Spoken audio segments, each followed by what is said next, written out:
సకల విఘ్నాలకు అధిపతి ఆ గణేశుడు నిత్యం విఘ్నేశ్వరుణ్ణి పూజిస్తే అన్ని సంకటాలు బాధలు తొలగిపోతాయని పండితులు చెబుతున్నారు. అందుకే ప్రతి మాసంలో పౌర్ణమి తర్వాత వచ్చే చతుర్థి నాడు సంకటహర చతుర్థిని జరుపుకుంటారు. దీనిని సంకష్టహర చతుర్థి లేదా సంకష్ట చతుర్థి అని కూడా పిలుస్తారు.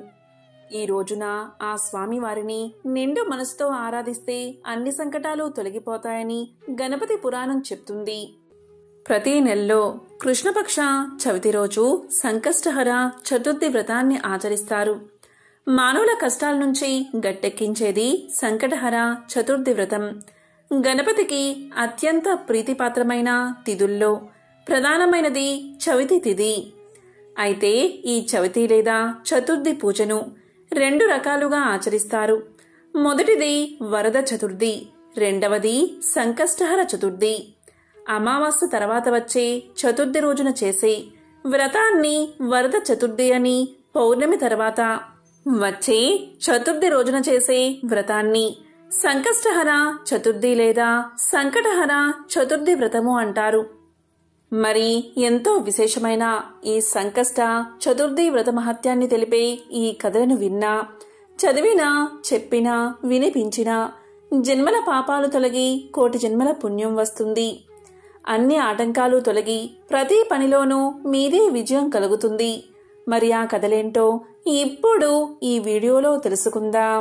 ఒకనాడు మహర్షులు కుమారస్వామిని అర్చించి ఆయన ప్రసన్నుడు అయ్యాక ఇలా కోరారు: స్వామి, కలియుగంలో జనులు పాప కార్యాలు చేసి తత్ఫలితంగా రుణ బాధలు, సంతానలేమి, గృహవసతి లేకపోవడం, దీర్ఘ వ్యాధులు, విద్యాభ్యాసం సరిగ్గా సాగకుండా ఉండడం, కావలసినంత ధనం లేకుండా ఉండడం, శత్రుపీడ, పనుల్లో ఆటంకాలు, అభివృద్ధి లేకపోవడం, పాడి పంటలు సరిగ్గా పండకపోవడం, వివాహం కాకపోవడం, దంపతుల మధ్య సయోధ్య లేకపోవడం, చెయ్యని తప్పుకు రాజదండన అనుభవించడం మొదలైన ఎన్నో కష్టాలు అనుభవిస్తున్నారు. ఆ మానసిక క్షోభ తీరి కష్టాలు తీర్చే వ్రతమేదైనా సెలవియ్యండి అని స్కందుణ్ణి అడిగారు. అప్పుడు కుమారస్వామి ప్రసన్నుడై, వ్రతాల్లోకెల్లా అత్యంత శక్తివంతమైన సంకష్టహర చతుర్థి వ్రతాన్ని మీకు ఉపదేశిస్తాను. ఒకానొక కల్పంలో హిమవంతుని కుమార్తె అయిన పార్వతి శివుణ్ణి పతిగా కోరి భక్తితో తపస్సు చేసి ఎంతకూ ఫలితాన్ని పొందక బాధపడుతూ తన పూర్వపు అవతారాలలో తన యందు జన్మించిన హేరంబ గణపతిని స్మరించినప్పుడు ఆ గణపతి ప్రసన్నుడై తల్లికి ఉపదేశించిన వ్రతమిది. ఈ వ్రతాన్ని ఆచరించి ఉమాదేవి పరమేశ్వరుణ్ణి పతిగా పొందింది. ఇప్పుడు ఈ వ్రత విధానం చెప్తాను వినండి అంటూ కుమారస్వామి ఇలా చెప్పడం ప్రారంభించాడు. ఈ వ్రతాన్ని ఏ మాసంలో అయినా బహుళ చతుర్థి నాడు ప్రారంభించాలి. వాటిలోనూ మంగళవారంతో కూడిన కృష్ణ చతుర్థి మరింత ముఖ్యం. దీనిని భౌమ చతుర్థి అని పిలుస్తారు. చంద్రోదయ వేళకి బహుళ చతుర్థి తిథి ఉన్న రోజు చూసుకుని ఆ రోజు సూర్యోదయానికి ముందే నిద్ర మేల్కొని కాలకృత్యాలు తీర్చుకుని నల్లటి నువ్వులతో కూడిన నీటితో స్నానం చేసి సంధ్యావందనం మొదలైన నిత్య నైమిత్తికాలు ఆచరించి సంకష్టహర చతుర్థి వ్రతం చేస్తానని మొక్కుకుని ఎరుపు రవికెల బట్టలను గణపతి ముందు ఉంచి దానిలో ఒక చిటికెడు పసుపు కుంకుమ వేసి 3 దోసిళ్ల బియ్యాన్ని అందులో పోసి ఎండు ఖర్జూరాలు 2 వక్కలు దక్షిణతో కూడిన తాంబూలం అందులో ఉంచాలి. మనసులో ఉన్న కోరికను స్వామికి తెలిపి ముడుపు మూట కట్టాలి. దాన్ని స్వామి గణపతికి 21 సార్లు ప్రదక్షిణ చెయ్యాలి.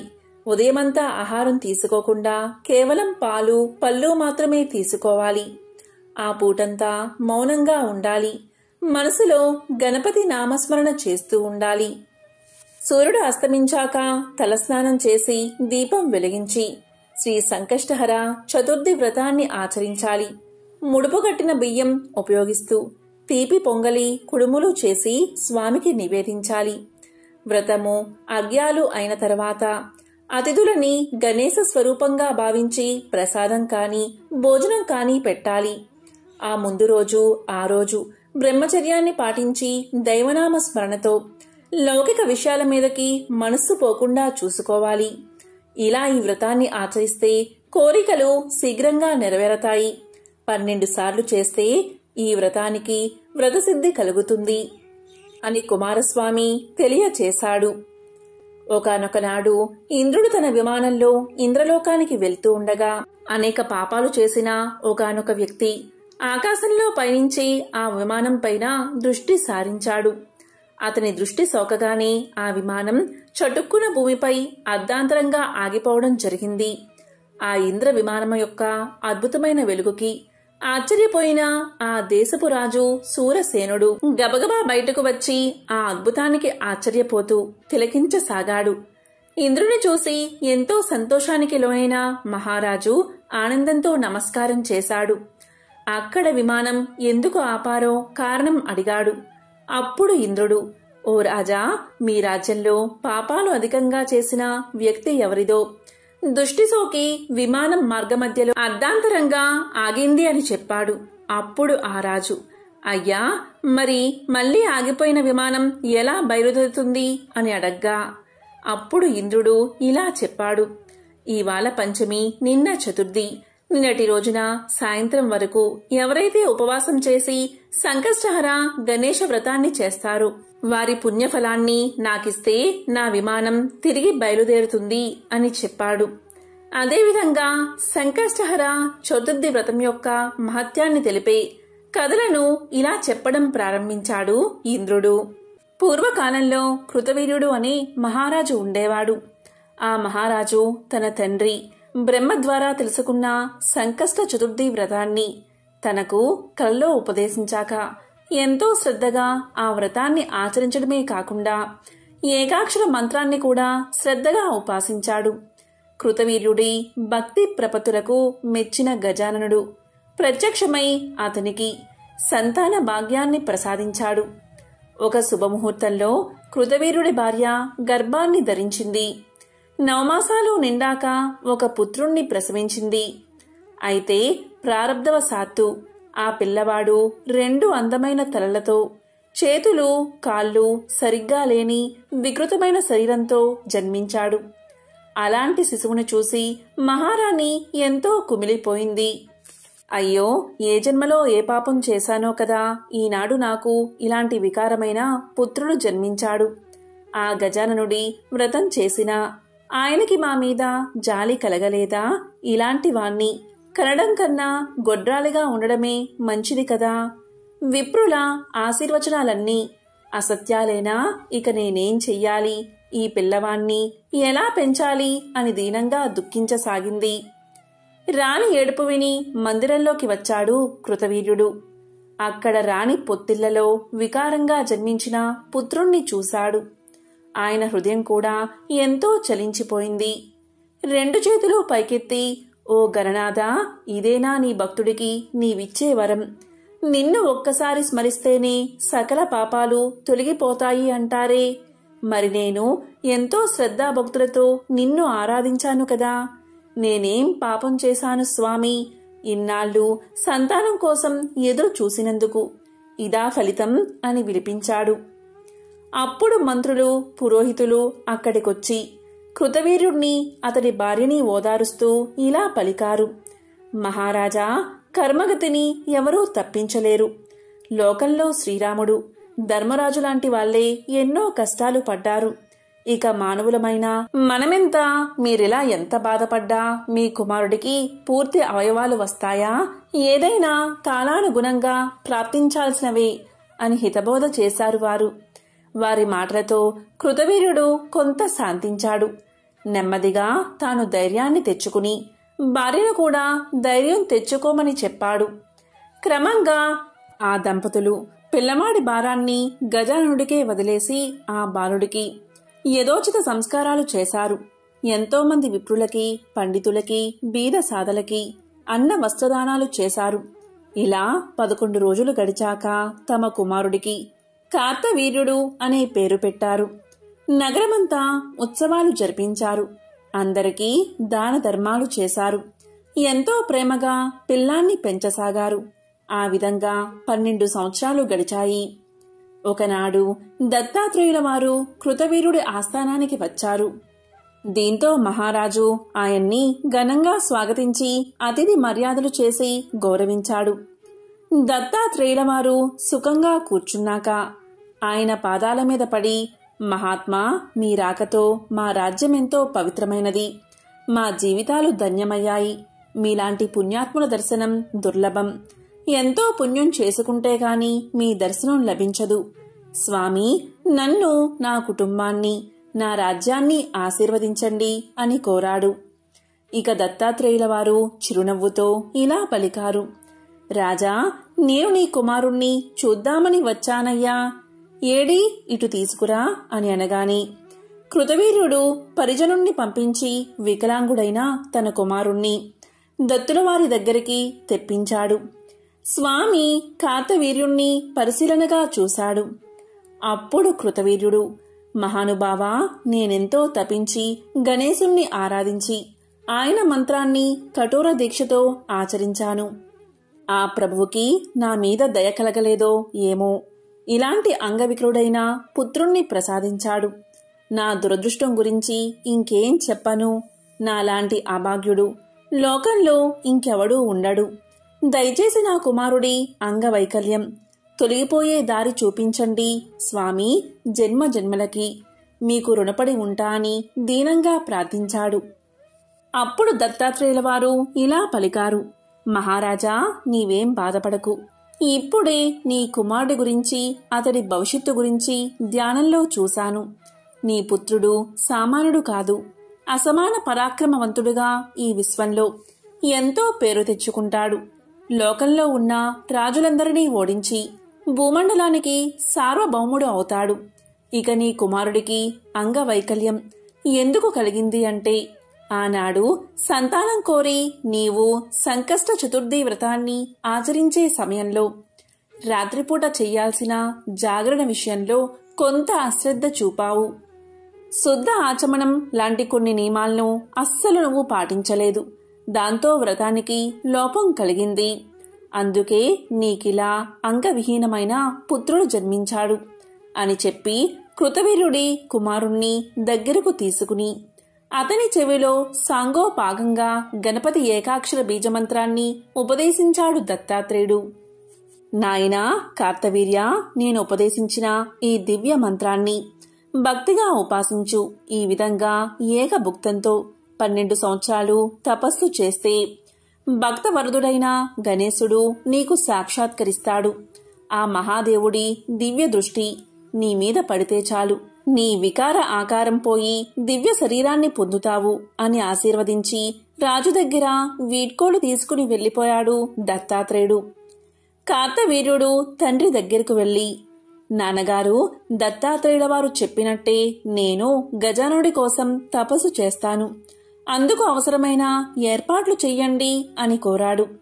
అందుకు కృతవీర్యుడు ఎంతో సంతోషించి సమీపంలో ఉన్న అరణ్యంలో ఒక చక్కని ప్రదేశంలో ప్రశాంతమైన ఆశ్రమాన్ని నిర్మింపచేశాడు. తపస్సు నిర్విఘ్నంగా చేసుకోవడానికి తగిన ఏర్పాట్లు చేసి సేవకుల ద్వారా తన కుమారుణ్ణి ఆ ఆశ్రమానికి చేర్చాడు. అలా ఆశ్రమం చేరిన కార్తవీర్యుడు ఒక శుభముహూర్తంలో దత్తులవారు ఉపదేశించిన మంత్రాన్ని శ్రద్ధగా ఉపాసించడం ప్రారంభించాడు. కఠోరమైన దీక్షతో కార్తవీర్యుడి తపస్సు సాగిపోతుంది. ఎండకి, వానకి, చలికి చలించకుండా అలాగే గణేశ మంత్రాన్ని ధ్యానిస్తున్నాడు. క్రమంగా 12 సంవత్సరాలు గడిచిపోయాయి. ఒక శుభముహూర్తంలో కార్తవీర్యుడు తపస్సు చేస్తున్న ప్రదేశానికి ఎదురుగా ఉన్న సరోవరం నుంచి ఎర్రటి పగడంలాంటి వర్ణంతో ప్రకాశిస్తూ గజాననుడు ప్రత్యక్షమయ్యాడు. మృదు మధురమైన స్వరంతో ఇలా పలికాడు, నాయనా కార్తవీర్య, నీ కఠోర తపస్సుకి మెచ్చాను. క్రూర మృగాలు సంచరించే ఈ భయంకరమైన అడవిలో ఏమాత్రం భయపడకుండా 12 సంవత్సరాలు దీక్షగా తపస్సు చేశావు. నీకు వరాలు ఇవ్వడానికే వచ్చాను. ఏం కావాలో కోరుకో అన్నాడు గజాననుడు. గజానుడి దివ్యస్వరం ధ్యాననిష్టలో ఉన్న కార్తవీర్యుడికి వినిపించింది. నెమ్మదిగా కళ్ళు తెరిచాడు. ఎదురుగా కనిపించిన గజాననుడి పాదాల మీద పడిపోయాడు. తన కన్నీటితో ఆయన పాదాలు కడిగాడు. దేవాదిదేవా గణనాథ, నీ దివ్య పాద పద్మాల మీద నాకు స్థిరమైన భక్తిని ప్రసాదించు. ఇక నాకు ఏ కోరిక లేదు. అయితే నా వికృత రూపాన్ని చూసి నా తల్లిదండ్రులు ఎంతగానో కుమిలిపోతున్నారు. వారి సంతోషం కోసం నాకు అందరిలాంటి శరీరాన్ని అనుగ్రహించు అని పలికాడు. అతని మాటలకు నవ్వుకున్న గజాననుడు వెంటనే సూక్ష్మ రూపాన్ని ధరించి కార్తవీర్యుడి ఉదరంలోకి ప్రవేశించాడు. అలా స్వామి ప్రవేశించిన వెంటనే కార్తవీర్యుడికి అంగవైకల్యం తొలగిపోయి దివ్య దేహం ప్రాప్తించింది. నవయువకుడిలా మారిపోయాడు. 2 చేతుల స్థానంలో 1000 చేతులు వచ్చాయి. ధీరుడిగా నిలబడ్డ ఆ కార్తవీర్యుణ్ణి చూసి దేవతలంతా ఆశ్చర్యపోయి పూలమాల కురిపించారు. ఆ విధంగా గణేశ వర ప్రభావంతో మహాబలవంతుడైన కార్తవీర్యుడు ఉత్సాహంతో దిక్కులన్నీ అదిరిపోయేలా ఒక్కసారి సింహనాదం చేశాడు. ఆ ధ్వనికి సమస్త రాజలోకం గడగడలాడిపోయింది. లోకాలన్నీ ఉలిక్కి పడ్డాయి. ఒకేసారి 500 బాణాల్ని ప్రయోగించగల సామర్థ్యం కార్తవీర్యుడికి కలిగింది. కార్తవీర్యుడి సహా బాహువుల్ని దర్శించి ఆశ్చర్యపడిన దేవతలంతా కిందకి దిగి గణేశ వరప్రసాదుడైన అతనితో ఇలా పలికారు. కార్తవీర్య, నీవెంతో గొప్పవాడివి. నీకెక్కడా తిరుగులేదు. నిన్ను స్మరిస్తే చాలు పోయిన వస్తువులు, ద్రవ్యం తిరిగి దొరుకుతాయి. సకల లోకవాసుల బాధల్ని తొలగించగలిగే సామర్థ్యం నీకు లభిస్తుంది. ఈ కల్పాంతం వరకు నీవు జీవిస్తావు అని దీవించి తిరిగి వెళ్లిపోయారు దేవతలు. ఇక కార్తవీర్యుడి ప్రతిభా విశేషాలు భూలోకంలో ఉన్న రాజులందరికీ తెలిసింది. అందరూ తమంత తామే ఆయన దగ్గరకు వచ్చి సామంతులుగా ప్రకటించుకున్నారు. ఎన్నో విలువైన కానుకలు సమర్పించారు. తరువాత కార్తవీర్యుడు తన దగ్గర పోగైన సంపదతో తాను తపస్సు చేసిన ప్రాంతంలో అందమైన గణపతి విగ్రహాన్ని ప్రతిష్ఠించాడు. తాను ప్రతిష్ఠించిన స్వామికి ప్రమాణ గణపతి అన్న పేరు పెట్టి నిత్యం భక్తి శ్రద్ధలతో అర్చించసాగాడు.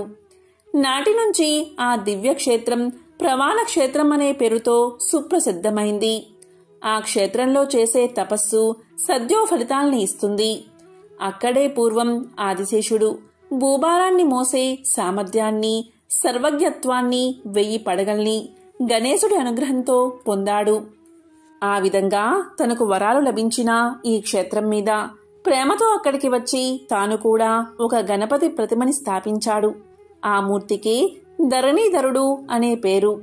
ఈ ధరణీధర మూర్తిని స్మరించిన వారికి సకల కార్యసిద్ధి కలుగుతుంది. కొంతకాలం తర్వాత కార్తవీర్యుడు తల్లిదండ్రుల్ని చూడడానికి 1000 బాహువులతో తన రాజ్యాన్ని చేరుకున్నాడు. అంగవైకల్యంతో వెళ్లిన కుమారుడు సహస్ర బాహువులతో మహాబలవంతుడిగా తిరిగి వచ్చేసరికి ఆ రాజదంపతులు ఎంతో ఉప్పొంగిపోయారు. ఆ రోజు రాజ్యమంతా ఘనంగా ఉత్సవాలు జరిపించారు. అడిగిన వారికి, అడగని వారికి విరివిగా దానాలు చేశారు. వారి ఆనందానికి అవధులు లేకుండా పోయాయి. తమకింత భాగ్యాన్ని ప్రసాదించిన దత్తాత్రేయుల వారికి, గజానుడికి హృదయపూర్వకంగా మనసులోని కృతజ్ఞతలు తెలుపుకున్నారు. రాజ్యంలో ఉన్న వేద పండితులు, పురోహితులందరూ విచ్చేసి కార్తవీర్యుణ్ణి, అతడి తల్లిదండ్రుల్ని సమంత్రకంగా ఆశీర్వదించారు. ఈ విధంగా ఇంద్రుడు సురసేన మహారాజుతో ఇలా అన్నాడు. సురసేన మహారాజా, విన్నావు కదా సంకష్టహర చతుర్థి మహిమ ఎంత గొప్పదో. ఈ వ్రత మహత్యం గురించి పూర్తిగా చెప్పడం సృష్టిలో ఎవరికీ సాధ్యం కాదు. సకల మానవాళికి మేలు కలిగించే ఈ వ్రతం కృతవీరుడి ద్వారానే ఈ లోకానికి తీసుకురాబడింది. ఇదెంతో పవిత్రమైనది. ఈ వ్రతం గురించి స్మరిస్తే చాలు సకల పాపాలు నశించిపోతాయి. ఈ వ్రతాన్ని చేయడం వల్లే రావణుడు మహావీరుడయ్యాడు.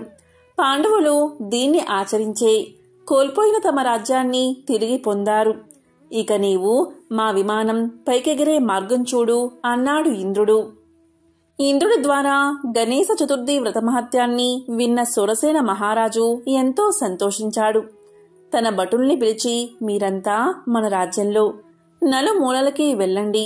ఇంటింటికి వెళ్లి సంకష్ట చతుర్థి వ్రతాన్ని ఆచరించిన వాళ్ళెవరైనా ఉంటే తక్షణమే ఇక్కడికి తీసుకురండి అని ఆదేశించాడు. వెంటనే రాజభటులు నగరంలోకి వెళ్లారు. ప్రతి ఇంటికి వెళ్లి ఆ ఇంట్లో ఎవరైనా చతుర్థి వ్రతాన్ని ఆచరించారా అని విచారించసాగారు. ఆ విధంగా తిరుగుతూ ఉన్న వారి కళ్ళకి ఒక ఇంటి దగ్గర దివ్య విమానం ఆగి కనిపించింది. అది చూసి ఆశ్చర్యపోయి ఆ ఇంటి దగ్గరకు వెళ్లారు రాజభటులు. ఆ ఇంట్లో వాళ్లంతా కుష్టు వ్యాధితో పీడింపబడుతూ గాయాల నుంచి రసికారుతూ ఉన్న ఒక చండాలి స్త్రీ వారికి కనిపించింది. ఆ స్త్రీని తీసుకువెళ్లడానికే ఆ దివ్య విమానం వచ్చింది అన్న విషయాన్ని విమానం నుంచి దిగిన గణేశ దూతలు రాజభటులకు చెప్పారు. రాజభటులకి ఈ వింత ఏమిటో అర్థం కాలేదు. వారు ఇలా పలికారు, ఓ గణపతి దూతలారా, ఈ స్త్రీని చూస్తేనే చాలా వికృతంగా జగుప్సాకరంగా ఉంది. పైగా చండాలి కూడా కదా. మరిలాంటి పాపిని తీసుకువెళ్లడానికి మీరొచ్చారేమిటి? అసలు ఈ దుస్థితి ఆమెకెలా కలిగింది? దయచేసి చెప్పండి అని ప్రార్థించారు రాజభటులు. అప్పుడు గణపతి దూతలు వారితో ఇలా పలికారు, ఓ రాజభటులారా, పూర్వం బంగాళమనే దేశంలో సారంగధరుడు అనే క్షత్రియుడు ఉండేవాడు. అతనికి ఒక కుమార్తె ఉంది. ఆమె పేరు సుందరి. ఎంతో సౌందర్యవతి. మునుల మనసుల్ని కూడా మోహింపచేసేంత అందమైనది ఆమె. అయితే ఆమె ప్రారబ్ధవశాన పెద్ద జానగా మారింది. జారత్వంతో యువకుల్ని పతితుల్ని చేస్తూ స్వేచ్ఛగా సంచరిస్తూ ఉండేది. ఇంటిని వదిలేసి ఒక వేశ్యలా నగరమంతా తిరుగుతూ కోరిన వాడితో రమిస్తూ కాలాన్ని గడిపేది. అలా విశృంఖలంగా తిరుగుతున్న సుందరి ఒకనాడు చిత్రుడు అనే యువకుణ్ణి వివాహం చేసుకుంది. వివాహమైనప్పటికీ ఆమె ప్రవర్తనలో ఏ మార్పు రాలేదు. అతన్ని కూడా మోసం చేసి అతడి ఆస్తినంతా తన విలాసాలకి ఖర్చు చేసేసింది. ఒకనాటి రాత్రి భర్త నిద్రపోతున్న సమయంలో సుందరి చక్కగా అలంకరించుకుని నెమ్మదిగా తన విటుడి దగ్గరకు బయలుదేరింది. అంతలో మెలకువ వచ్చిన చిత్రుడు తన భార్య బయటికి వెళ్తూ ఉండడం గమనించి ఆమె చెయ్యి పట్టుకుని ఆపాడు. ఓసి నీచురాలా, భర్తను నేనుండగా విటుడి కోసం వెళ్లి జారత్వం ప్రదర్శిస్తావా? నీకేమైనా బుద్ధుందా? నీవసలు సరైన ఆడదానివేనా అని తీవ్రంగా మందలించాడు. దీంతో భర్త మాటలు సుందరిలో ఉన్న ఆగ్రహాన్ని తట్టిలేపాయి. అప్పటికి తన ఆవేశాన్ని ఎలాగో ఆపుకుంది.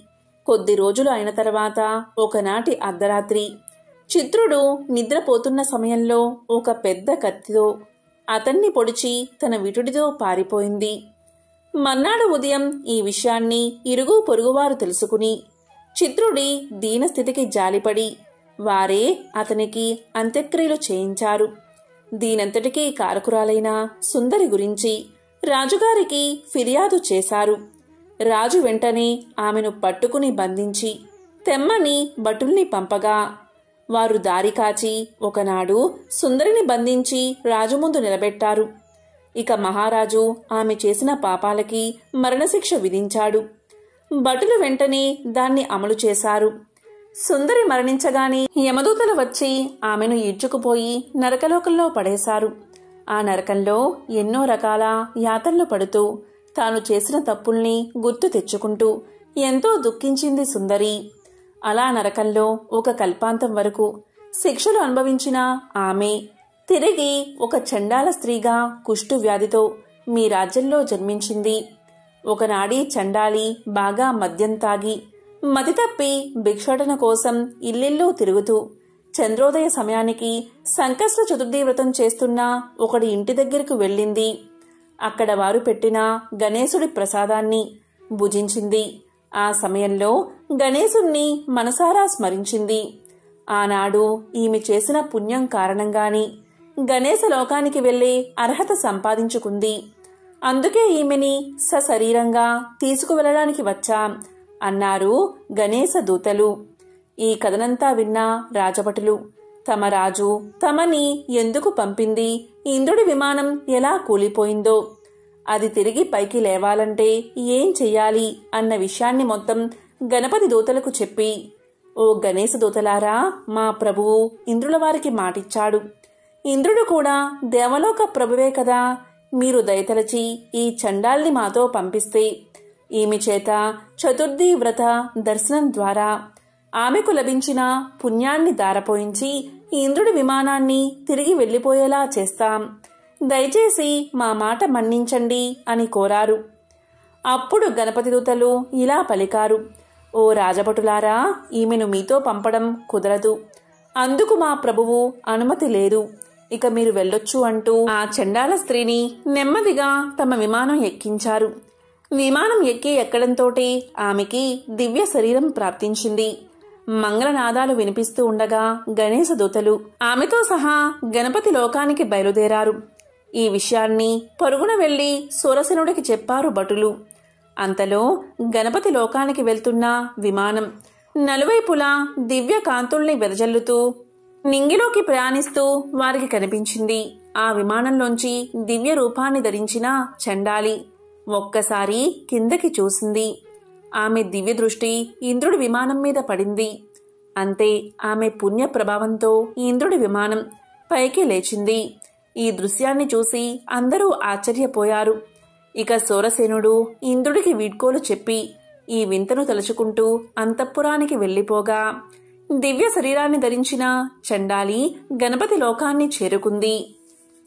ఇంద్రుడి ద్వారా సంకష్ట చతుర్థి గొప్పతనాన్ని విన్న సూరసేనుడికి తాను కూడా ఆ దివ్య వ్రతాన్ని చేసి గణేశుడి అనుగ్రహం పొందాలి అన్న సంకల్పం కలిగింది. తన మందిరానికి చేరుకుని వెంటనే కులగురువైన వశిష్ఠుల వారికి కబురు పెట్టాడు సూరసేనుడు.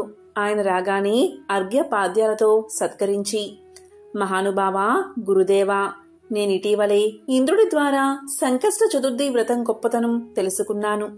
దయచేసి తమరు మంచి ముహూర్తం నిర్ణయించండి. నాక్కూడా ఆ వ్రతాన్ని చెయ్యాలని ఉంది అని కోరాడు సూరసేనుడు. వశిష్ఠుడు ప్రశాంతంగా ఇలా పలికాడు, మహారాజా, వచ్చే మాఘమాసంలో బహుళ పక్షంలో వచ్చే చతుర్థి ఎంతో విశేషమైనది.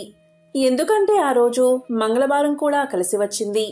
ఆ రోజు కనుక నీవు వ్రతాన్ని చేస్తే నీవనుకున్న సంకల్పాలన్నీ నెరవేరతాయి అని చెప్పి ఆశీర్వదించి వెళ్లిపోయాడు.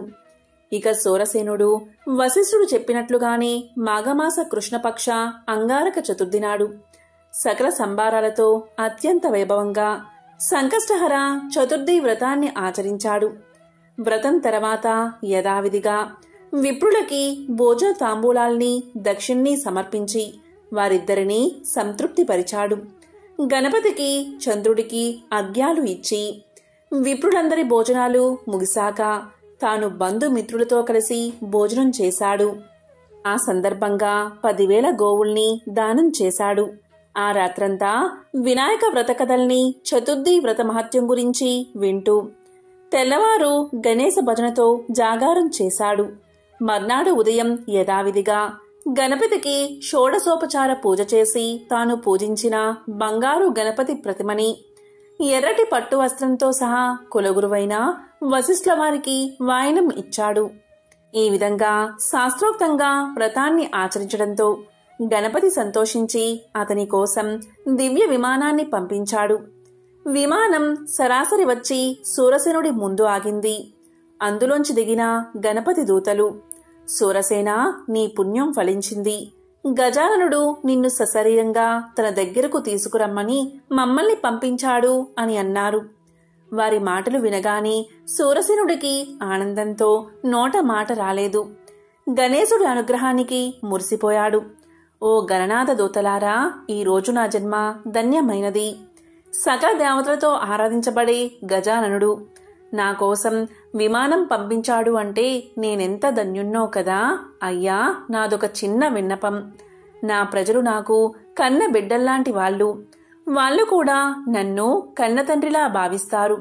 నాకేదైనా చిన్న కష్టం వస్తే తల్లడిల్లిపోతారు. నా కోసం నిద్రాహారాలు మాని ఉపవాసం ఉంటారు. అలాంటి నా ప్రజల్ని వదిలేసి నేనొక్కడ్నే మీతో రావడం ధర్మం కాదు. దయచేసి వారిని కూడా నాతో వచ్చేందుకు అనుమతించండి అని కోరాడు సూరసేన మహారాజు. సూరసేన, మా ప్రభువు నిన్ను మాత్రమే తీసుకురమ్మన్నాడు.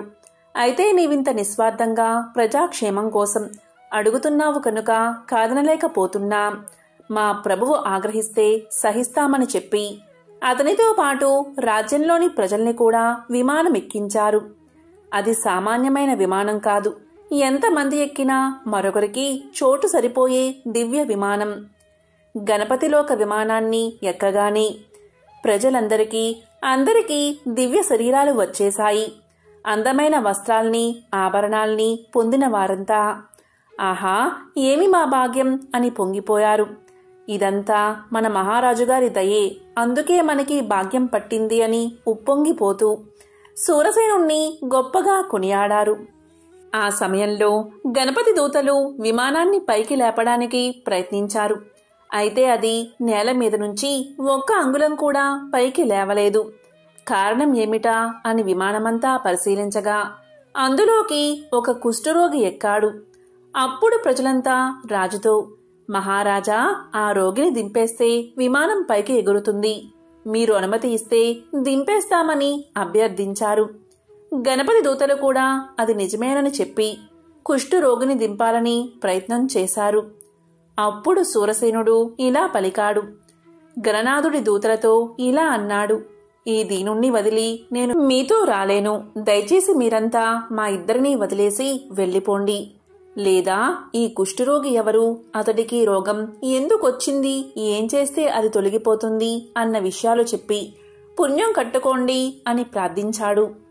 ఇక సూరసేనుడి అభ్యర్థన విన్న గణపతి దూతలు అతడి ధర్మగుణానికి మెచ్చుకుని విమానంలోని కుష్ఠు వ్యాధిగ్రస్తుడి వృత్తాంతాన్ని ఇలా వివరించారు. ఓ మహారాజా, ఈ వ్యాధిగ్రస్తుడు పూర్వజన్మలో గౌడ దేశంలోని ఒక నగరంలో ఉత్తమ కులంలో జన్మించాడు. అతని తల్లి పేరు సాకిని, తండ్రి దుర్వాడు అనేవాడు. లేకలేక కలిగిన తమ బిడ్డకి బుధుడు అనే పేరు పెట్టుకున్నారు. ఒక్కగానొక్క పుత్రుడు అవడంతో ఆ తల్లిదండ్రులు అతన్ని ఎంతో గారాబంగా పెంచారు. అతి గారాబం వల్ల బుధుడు దుర్వ్యసనాలకు లోనయ్యాడు. యుక్త వయసు రాగానే అతనికి సావిత్రి అనే అందమైన కన్యతో వివాహం జరిపించారు. వివాహం జరిగినప్పటికీ బుధుడి ప్రవర్తనలో మార్పు రాలేదు. వేశ్యాలోలుడై భార్యని వదిలేసి ఆమెతోనే కాలం గడుపుతున్నాడు. ఒకనాడు ఇంట్లో ఉన్న ఆభరణాలన్నీ తీసుకుపోయి వేసతో సహా ఎటో వెళ్లిపోయాడు. కడుపు తీపి చంపుకోలేక ఆ దంపతులిద్దరూ కొడుకు కోసం నగరమంతా వెతకడం ప్రారంభించారు. దారిన పోయే వాళ్ళందరినీ అడుగుతూ తిండి తిప్పలు మాని పిచ్చివాళ్ళలా తిరుగుతున్నారు. ఒకనాడు వారికి దారిలో భీముడు అనేవాడు ఎదురై, అయ్యా, నా పేరు భీముడు. మీరు మీ కుమారుడు బుధుడు నాకు తెలుసు. వాడిప్పుడు ఒక వేసవల్లో చిక్కుకుపోయాడు. అందరినీ వదిలేసి ఆమెతోనే జీవిస్తున్నాడు. అలాంటి వాడి గురించి మీరెందుకు బాధపడుతున్నారు? మీరిలా తిరగడం వ్యర్థం. ఇంటికి వెళ్ళిపోండి, వాడు మీతో రానేరాడు అని చెప్పాడు. ఆ మాటలు వినగానే దూరుడికి ఆగ్రహం వచ్చింది. భార్యని ఇంటికి పంపించి ఆ వేశ్యాగృహం ఎక్కడుందో తెలుసుకుని అక్కడికి వెళ్ళాడు. లోపలికి వెళ్లి చూసేసరికి బుధుడు హాయిగా వేశ్యతో కలిసి మద్యం సేవిస్తూ సరస సల్లాపాలు ఆడుతున్నాడు. ఇక ఆవేశం ఆపుకోలేని దూర్వుడు, ఓరి దుష్టుడా, ఎంతో అల్లారుముద్దుగా పెంచామే, మంచి పిల్లతో నీకు వివాహం కూడా చేశామే, నీకిదేం పాడుబుద్ధిరా, ఎందుకురా మమ్మల్నిలా క్షోభపెడతావు, నీ పాపానికి ప్రాయశ్చిత్తమే లేదు అంటూ శాపనార్థాలు పెట్టాడు. తండ్రి శాపనార్థాలు విన్నా బుధుడికి చిర్రెత్తుకొచ్చింది. తాగిన మైకల్లో వెనక ముందు చూడకుండా అక్కడున్న దుడ్డు కర్రను తీసి తండ్రి తలమీద గట్టిగా బాదాడు. ఆ దెబ్బకి దూర్వుడు రక్తం కక్కుకుని అక్కడికక్కడే ప్రాణాలు వదిలాడు. చచ్చిన తండ్రి శవాన్ని తీసుకువెళ్లి పక్కన ఉన్న కాలువలో పడేసి తిరిగి యథాప్రకారం వేసితో రమించాడు. మర్నాడు ఉదయం కూడా బాగా తాగి అదే మత్తులో తన ఇంటికి వెళ్ళాడు. అక్కడ తల్లి నిద్రపోతూ కనిపించింది. పశువులా మారిన బుధుడు కన్న తల్లిని కూడా చూడకుండా ఆమె నోట్లో గుడ్డలు కుక్కి కర్రతో కుట్టి చంపేశాడు. ఆమె శవాన్ని ఇంటి వెనుకన ఉన్న పొదలో పడేసి ఏమీ తెలియనట్లు వెళ్లిపోయాడు. ఆ మర్నాడు విషయం తెలుసుకున్న ఇరుగు పొరుగు వాళ్ళు వాళ్ళిద్దరి శవాలకి తామే దగ్గరుండి అంత్యక్రియలు నిర్వహించారు. ఇంత దుర్మార్గానికి ముడిగట్టిన బుధుడు ఏమీ తెలియని వాడిలా పక్క గ్రామంలో పుట్టింట్లో ఉన్న భార్య దగ్గరకు వెళ్లాడు. రాకరాక వచ్చిన భర్తను చూసి మురిసిపోయిన ఆ ఇల్లాలు అతన్ని చాలా గౌరవించింది. అతడు స్నానం చేసి వచ్చాక చక్కగా అన్నం వండిపెట్టింది. పాపాత్ముడైన బుధుడు ఎలాంటి చింత లేకుండా హాయిగా తిన్నాడు. ఆ రోజు రాత్రి బుధుడు ప్రశాంతంగా కూర్చున్నప్పుడు దగ్గరకు చేరి సపర్యలు చేస్తూ, నాదా, ఇకనైనా మీరు మంచి మార్గాన్ని అనుసరించండి. మీరిలా ఇల్లొదిలి వేశ్యా వాటికలకి వెళ్తే వాళ్ళెంత బాధపడుతున్నారో తెలుసా? ఇరుగు పొరుగు వాళ్ళు నన్ను సూటిపోటి మాటలంటుంటే నేను తట్టుకోలేక ఇలా నా పుట్టింటికి వచ్చేసా. ఏదైనా కష్టపడి సంపాదించుకుంటే వచ్చే గౌరవం ఇలా మద్యానికి బానిసై తిరిగితే రాదు. దయచేసి నా మాట వినండి. ఇంటి పట్టునే ఉండండి. మా తల్లిదండ్రులు తీర్థయాత్రలకు వెళ్లారు. ఇక్కడ నేనొక్కదాన్నే ఉన్నాను. మీరు కూడా నాకు తోడుగా ఉండిపోండి. వారు తిరిగి వచ్చాక ఇద్దరం మీ ఇంటికి వెళ్దాం అని హితబోధ చేసింది. బుధుడికి భార్యమాట వినేసరికి చిర్రెత్తుకొచ్చింది. ఒసే, ఎంత ధైర్యమే నీవు! ఏదో భార్యవు కదా, చూసి పోదామని వస్తే నాకే నీతులు బోధిస్తావా? నా ఇష్టం, నేనెవరితో అయినా తిరుగుతాను, ఏదైనా చేస్తాను. చెప్పడానికి నువ్వెవరు? నా దారికి అడ్డొస్తే నీ ప్రాణాలు తీస్తా అన్నాడు. భర్త మాటలు విని సహనం చచ్చిన సుందరి తిరిగి ఆవేశంగా, మీరింతే, ఎంత చెప్పినా మారరు. కన్న తల్లిదండ్రులంటేనే మీకు లెక్కలేదు. ఇక నా మాటేం వింటారు అని పలికింది. ఇలా తనని ఎదిరించేసరికి బుధుడికి ఆగ్రహం వచ్చింది. వెంటనే ఆమెని పీక పిసికి చంపేశాడు. శవాన్ని యథాప్రకారం ఇంటి పక్కన ఉన్న పొదల్లో పారేసి వెళ్లి తిరిగి వేసే ఇంటికి వెళ్లిపోయాడు. ఇలా పరమ దుర్మార్గుడైన బుధుడు వేసతో కలిసి ఎలాంటి పాపభీతి లేకుండా కాలం గడుపుతున్నాడు. కర్మకాలివాడు ఒకరోజు సమీపంలోని అడవికి వెళ్లాడు. అక్కడ కాలనాభుడు అనే మహర్షి ఆశ్రమం కనిపించింది. లోపలికి వెళ్లిన బుధుడికి అక్కడ పూలు కోసుకుంటున్న ఋషిపత్ని కనిపించింది. ఆ సమయంలో అనుష్ఠానం కోసం కాలనాభుడు పక్కనే ఉన్న నదీ తీరానికి వెళ్లాడు. బుధుడు చుట్టూ చూశాడు. ఎవరూ లేరు. అదే సమయమని గ్రహించి ఋషిపత్నిని బలాత్కారం చేశాడు. బుధుడి చేతిలో మానం కోల్పోయిన ఋషిపత్ని శారీరకంగా వాణ్ణి ఏమీ చెయ్యలేక ఎంతో కోపంతో, ఓరీ త్రాష్టుడా, కామంతో కళ్ళు మూసుకుపోయి నా జీవితాన్ని నాశనం చేశావు. ఈ పాప ఫలితంగా వచ్చే జన్మలో నువ్వు కుష్ఠిరోగిగా జన్మించుగాక అని శపించింది. దాంతో భయపడిపోయిన బుధుడు తిరిగి వేసే ఇంటికే వచ్చేశాడు. ఆనాటి నుంచి అతని చెవుల్లో ఋషిపత్ని అన్న మాటలే వినిపించసాగాయి. వచ్చే జన్మలో కుష్టి వ్యాధిగ్రస్తుడిగా పుడతాను అన్న దిగులతో మంచం పట్టి కొన్నాళ్లకు చనిపోయాడు. ఇక యమదూతలు వచ్చి అతన్ని నరకానికి తీసుకుపోయి అత్యంత భయంకరమైన శిక్షల్ని అనుభవించేలా చేశారు.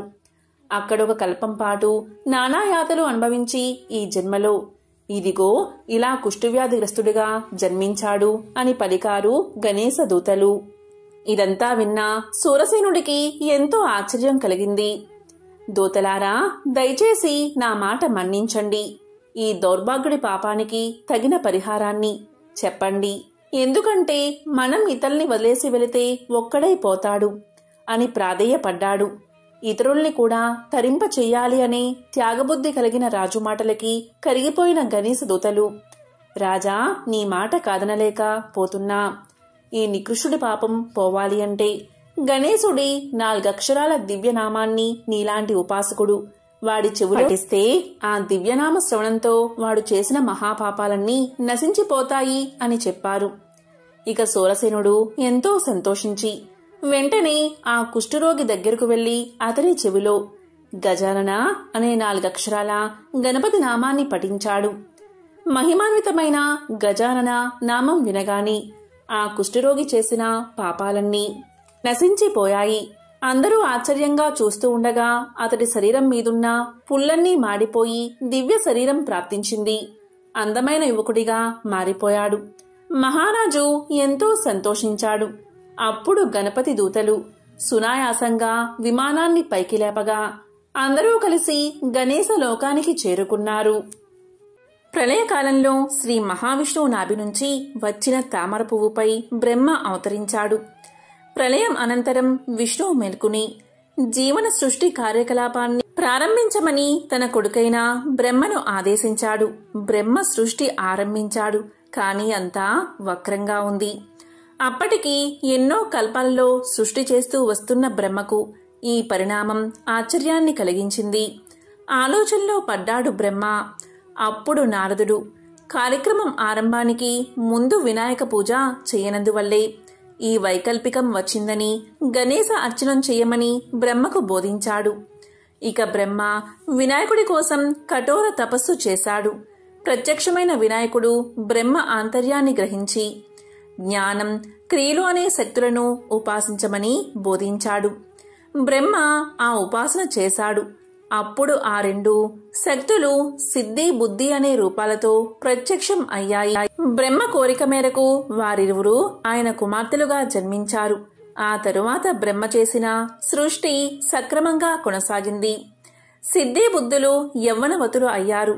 వారి వివాహం చెయ్యాలని బ్రహ్మ సంకల్పించాడు. ఈలోగా నారదుడు కథ నడిపి సిద్ధి, బుద్ధులు గణేశుణ్ణి కోరుతున్నారని ఆయనకు చెప్పాడు. వినాయకుడు అంగీకరించాడు. తరువాత గణేశుడు మిమ్మల్ని కోరుతున్నాడు అని సిద్ధి, బుద్ధులకు చెప్పాడు. ఇలా బ్రహ్మ సమక్షంలో వినాయకుడి పెళ్లి జరిగింది. నూతన వధూవరులను ఆశీర్వదించి నారదుడు వినాయకుడి వైపు ఆశ్చర్యంగా చూశాడు. అతని ఆంతర్యాన్ని గ్రహించిన వినాయకుడు, నారదా, మా మధ్య కలహం వస్తుందని నీవు భావించావు. ఈ సిద్ధి, బుద్ధి ఎవరో కాదు, నా ఆంతరంగిక శక్తులైన జ్ఞానము, క్రియ. అందుకే మేము మళ్లీ ఒకటయ్యాం. నీ కలహ చింతన లోకోపకారమైంది. భవిష్యత్ మానవుడు సిద్ధి, బుద్ధి సమేతుడైన నన్ను ఆరాధిస్తే వారికి సమస్త విఘ్నాలు తొలగి సుఖశాంతులు కలుగుతాయని చెప్పాడు వినాయకుడు. విఘ్నేశ్వరుడి వివాహానికి సంబంధించిన మరొక చిత్రమైన కథను ఇప్పుడు విందాం. మీరు ఎన్నడైనా వినాయకుడి పెళ్లి గురించి విన్నారా?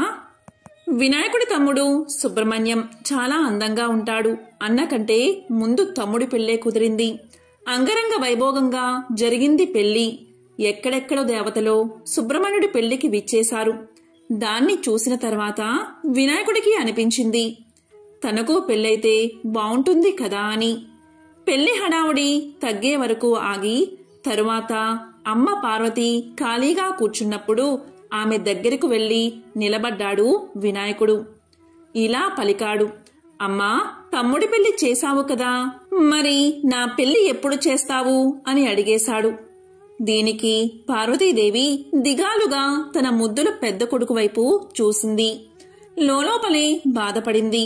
చిన్నవాడు సుబ్రహ్మణ్యుడేమో ఎంతో అందంగా ఉంటాడాయే, దాంతో వాళ్లు పిలిచి పిల్లను ఇచ్చారు.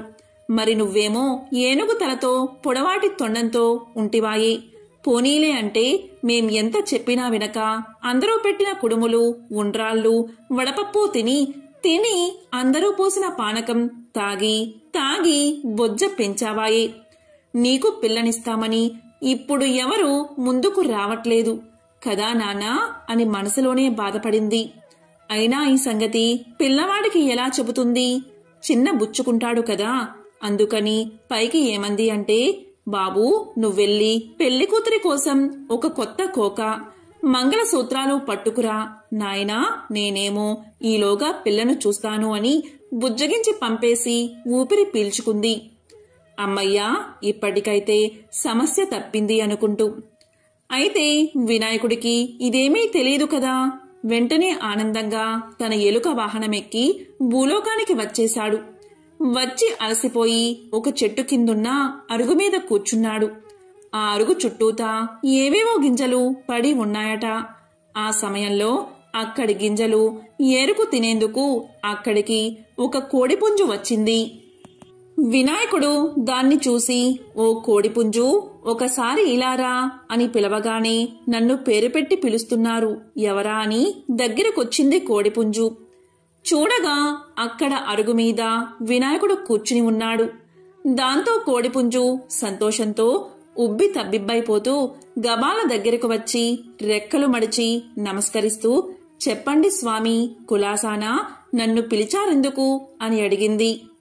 అప్పుడు వినాయకుడు ఇలా అన్నాడు, ఓహో కోడిపుంజు, నీ రెక్కలు ఎంత అందంగా ఉన్నాయి, నీ జుట్టు కిరీటంలాగా ఎంత బావుంది, నువ్వు చెప్పిన పనల్లా చాలా చక్కగా చేస్తావని, సమయపాలన అంటే ఏమిటో నీ నుండే నేర్చుకోవాలని అందరూ చెబుతుంటారు.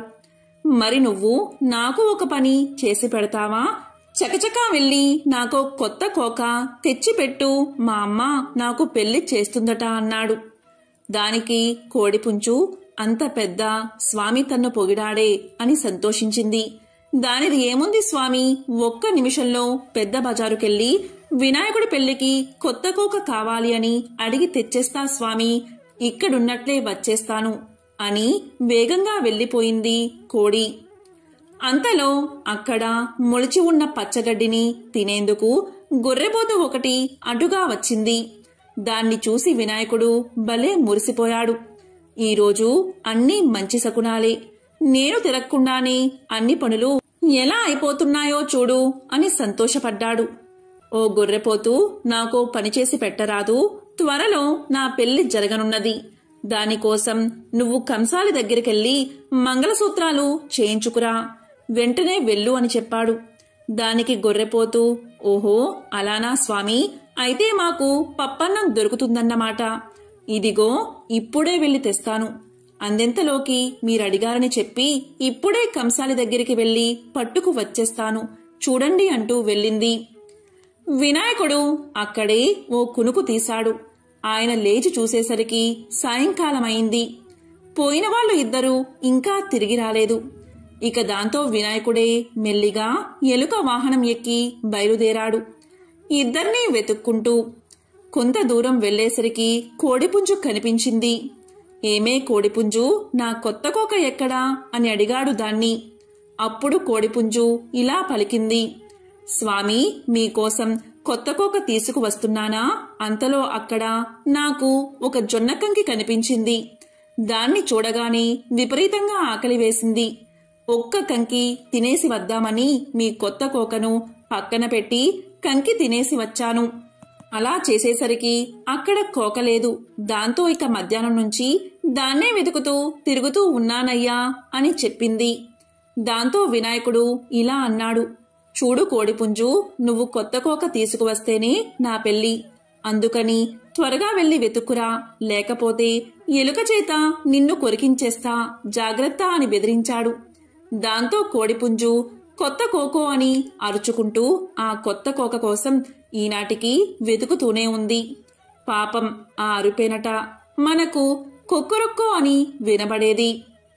కోడిపుంజు కోక తేకపోయేసరికి ఇక సరేలే అని వినాయకుడు గొర్రెను వెతుకుతూ ఆ బజారు ఈ బజారు తిరిగాడట.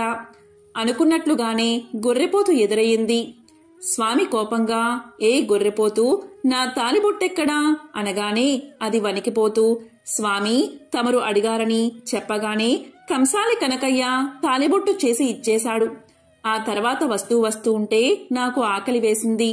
ఆ సజ్జ చేలో గడ్డి తింటూ ఒక్క క్షణం ఏమారాను. అంతలోనా ఎవరో ఆ తాలిబొట్టు కాజేశారయ్యా అని భయపడుతూ చెప్పింది గొర్రెపోతు. వినాయకుడికి మహా కోపం వచ్చేసింది. నువ్వు త్వరగా వెతికి తెచ్చివు, నా పెళ్లి జరగాలి అంటే ఆ తాళి కావాల్సిందే అనేశాడు కోపంగా. అలాగే స్వామి అని గొర్రెపోతూ పాపం ఆనాటి నుండి ఈనాటి వరకు వంచిన తల ఎత్తకుండా ఆ తాలిబొట్టు కోసం వెతుకుతూనే ఉంది. అయినా ఏం చేస్తాం, ఈ రోజు వరకు కూడా అటు తాలిబొట్టు కాని ఇటు కొత్త కోక గాని రానేలేదు. దాంతో మరి వినాయకుడి పెళ్లి జరగనేలేదు. పైపెచ్చు వినాయకుడి పెళ్లికి 1000 విఘ్నాలు అన్న సామెత కూడా పుట్టింది. ఎంతో పవిత్రమైన విశేషమైన సంకష్టహర చతుర్థి వ్రతమహత్యాన్ని తెలిపే ఈ కథలను విన్నా, చదివినా, చెప్పినా, వినిపించినా జన్మల పాపాలు తొలగి కోటి జన్మల పుణ్యం వస్తుంది, సకల శుభాలు కలుగుతాయి. ఓం గజాననాయ నమః. ఓం లంబోదరాయ నమః. ఓం గం గణపతియే నమః.